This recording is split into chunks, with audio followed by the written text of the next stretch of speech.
ఇక్కడ మీరు చూడవచ్చు నా దగ్గర 2 సానిటరీ న్యాప్కిన్లు ఉన్నాయి. ఇది మార్కెట్లో సాధారణంగా అమ్మబడే సానిటరీ న్యాప్కిన్ మరియు ఇది మన wastage due garden sanitary napkin.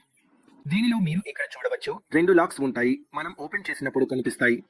కానీ మార్కెట్లో దొరికే న్యాప్కిన్లో చూస్తే అక్కడ కేవలం ఒక్క లాక్ మాత్రమే ఉంటుంది కదా.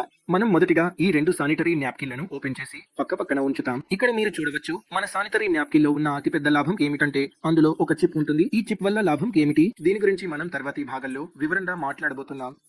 ముందుగా మనం దీన్ని తీసివేస్తాం, ఎందుకంటే మార్కెట్లో దొరికే సానిటరీ న్యాప్కిన్లో ఈ చిప్ ఎక్కడా ఉండదు కదా. మీ చుట్టూ దొరికే ఈ సానిటరీ న్యాప్కిన్లోనూ ఈ చిప్ ఉండదు. ముందుగా మనం రెండింటి శోషణ సామర్థ్యాన్ని పరీక్షిస్తాం, అంటే ఇవి ఎంతవరకు శోషించగలవో చూస్తాం. ఇక్కడ నేను ఒక గ్లాస్ నీళ్లు తీసుకున్నాను. దాంట్లో సుమారు 200 ml నీళ్లు ఉంటాయి. అందుకే ముందుగా మనం వెస్టేజ్ సానిటరీ న్యాప్కిన్ మీద నీళ్లు పోసి ఇది ఎంత నీళ్లు శోషించగలదో చూస్తాం.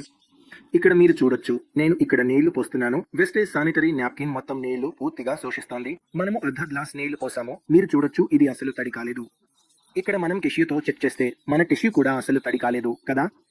కానీ ఇక్కడ వెస్టేజ్ కాకుండా మార్కెట్లో ఉన్న సాధారణ సానిటరీ న్యాప్కిన్ మీద మనం నీళ్లు పోస్తే మీరు చూడొచ్చు, నేను ఇక్కడ అర్ధ గ్లాస్ నీళ్లు పోస్తాను. ఇంకా మీరు చూడొచ్చు, కొంత మాత్రమే పోసినా కూడా నీళ్లు పైనే కనిపిస్తున్నాయి కదా. ఇక్కడ నీటి చినుకులు ఎగురుతున్నాయి, అంటే ఇది అర్ధ గ్లాస్ నీళ్లను కూడా పూర్తిగా శోషించలేకపోతుంది కదా. ఇక్కడ మీరు చూడొచ్చు, ఇప్పుడు మనం వెస్టేజ్ సానిటరీ న్యాప్కిన్ మీద మిగిలిన అర్ధ గ్లాస్ నీళ్లు పోస్తాం, అంటే మొత్తం 200 మిల్లీలీటర్ల నీళ్లు ఇది పూర్తిగా శోషించగలదా లేదా చూద్దాం. ఇక్కడ మీరు చూడొచ్చు, ఇక్కడ ఎంత నీళ్లు పోస్తున్నామో అంతా ఇది పూర్తిగా శోషిస్తోంది కదా. ఇక్కడ మనం మొత్తం గ్లాస్ నీళ్లు పోసేసాం.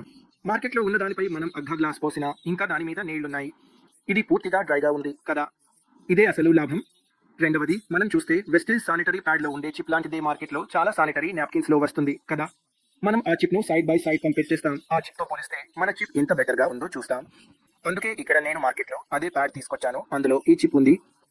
మనము ప్యాడ్ లోంచి చిప్ ను బయటకు తీస్తాం. అలా చేస్తే మనకు సైడ్ బై సైడ్ కంపారిజన్ చేయడానికి సౌకర్యంగా. ఇది మార్కెట్లో దొరికే ప్యాడ్ లో ఉండే, ఇది వెస్టేజ్ సానిటరీ న్యాప్కిన్ లో ఉండే చిప్.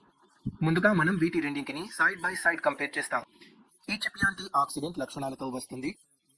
ముందుగా మనం 2 గ్లాసులు తీసుకుని వాటిలో అర్ధం గ్లాస్ నీళ్లు పోసి అందులో మనం బయోటిన్ వేస్తాం. బయోటిన్ ఒక బలమైన ఆక్సిడైజింగ్ ఏజెంట్. ఇందులో అయోడిన్ ఉంటుంది. అలాగే మన చిప్ ఆక్సిడేషన్ ప్రక్రియను తగ్గించే పని చేస్తుంది. అందువల్ల మనం చెక్ చేస్తాం, ఎందుకంటే మన చిప్ వల్ల ఇన్ఫెక్షన్ రాదు, ఇన్ఫెక్షన్ ను దూరం చేస్తుంది కదా. అందుకే 2 బయోటిన్ కలిగిన నీటిలో మనం చిప్ ను వేస్తాం. ఇక్కడ మనం చూస్తాం మన చిప్ బయోటిన్ ను నాశనం చేస్తుందా లేదా కదా. ఇక్కడ మీరు చూడవచ్చు, అంటే ఈ చిప్ పూర్తిగా పనిచేసింది.